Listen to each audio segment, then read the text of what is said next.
ni tsoro nake dukiya ma za ta yi muku yawa ku koma kuna kashe junanku a kanta. Mu da muke da annabin da ya faɗa haka, kai ne kuma za ka ji tsoron talauci dan uwa saboda abin duniya har ka siyar da addininka? Saboda haka ahlus sunna ku tsaya akan gaskiya, kar ka yadda ka taso kana dan karami su janye ka a ce an ganka kai na tsatse ne, kai mai hankali ne. Da haka manyan malaman gari akara makalla rike manzo Allah shi kadai ne ba za ka yi nadama rukunsa ba. In ka rike annabi alaihi salatu wasalam ba za ka yi nadama ba rana da kiyama, don duk annabawa ma sha za su yi a tafi gurinsa,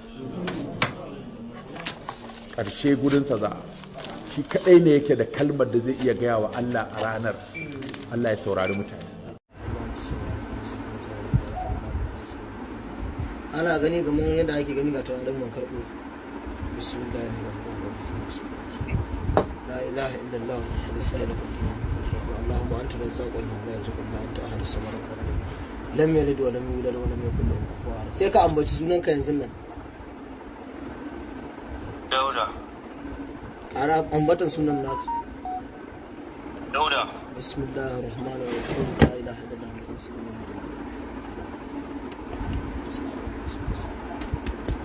Dauda. Bismillahir rahmanir rahim.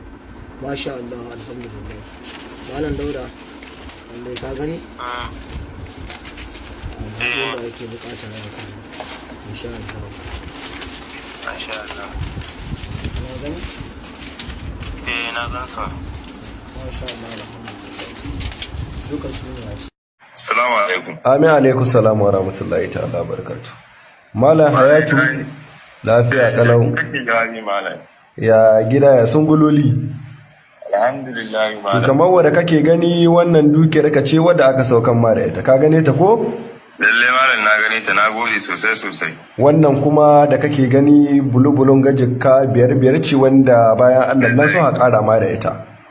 Lalle na gane ta malam, na gode malam. Ka tabbatar suwa? Lalle malam na tabbatar suwa, na gode. Ka tabbatar da aikin mu yana da bambanci da sauran ayyukan da mutane ke yi? Lalle malam, dan na haɗu da macuta sun yi mutum biyar na tura wasu kuɗi na sun ci amana ta su mini aiki ba, amma lalle wannan na ga tabbaci saboda aikin farin da muka yi da kai ba mu tura ma dukiyar ka ba? Lalle malam ga dukiya nan waje na yanzu haka. Lalle malam. Ba ran ka ji daɗi ne ka dawo ba? Inda baka ji daɗi ba ai ba za ka dawo ba. Lalle haka ne malam. To masha Allah, lalle ka gane ta nan? Lalle insha Allah. Masha Allah. To assalamu alaikum warahmatullahi wabarakatuh. Malam Abubakar, da fatan muna lafiya. Ka ce kana Kano ko a Rimin Kebbi, to da fatan muna lafiya. Sannan ka min magana akan kana buƙatan kuɗi, to wannan dai shine sabon aikin mu a rai sonka kuma. Assalamu alaikum warahmatullahi ta'ala wabarakatuh. Daukacin mutanen gidan group na shirin mai tasrif, da fatan muna lafiya. Ga turaraka nan, haka zalika ga ayyuka nan. Yau 10 ga watan Julai mun tashi da ayyuka da yawa, muna asabar kenan.